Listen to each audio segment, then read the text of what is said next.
Qui prend la parole? Oui, madame. Allez-y. Madame la Présidente, Monsieur le délégué spécial, mes chers collègues, comme le disait Marianne à l'instant, selon une enquête PISA, 50% des jeunes franciliens ne seraient pas en mesure de faire un stage à l'étranger, faute de parler correctement une langue étrangère.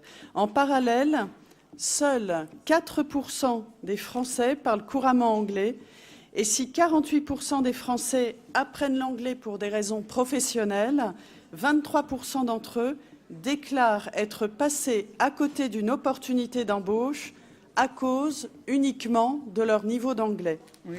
Il y a urgence. C'est pourquoi est présenté aujourd'hui à l'Assemblée régionale ce nouveau dispositif pour une région multilingue. La mise en place de cette plateforme d'apprentissage et de pratique de langues étrangères répond à 3 enjeux. L'employabilité, comme vous l'avez dit, monsieur le délégué spécial, l'attractivité et le rayonnement.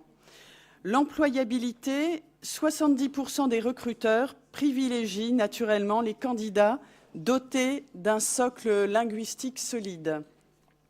L'attractivité, première région économique européenne, et dans un contexte de post-Brexit, l'Île-de-France doit être reconnue dans sa pratique et sa maîtrise des langues étrangères.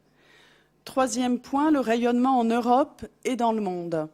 En effet, par la maîtrise des langues étrangères, il est nettement plus facile de faire connaître nos richesses artistiques, culturelles, historiques, scientifiques et économiques. Ainsi, nous donnerons aux Franciliens la possibilité d'apprendre, de progresser et de découvrir.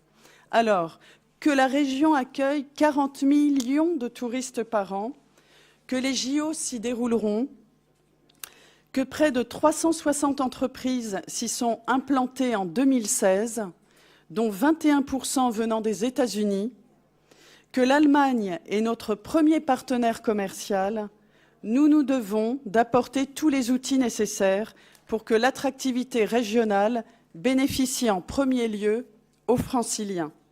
Madame la Présidente, Monsieur le délégué spécial, mes chers collègues, je vous remercie.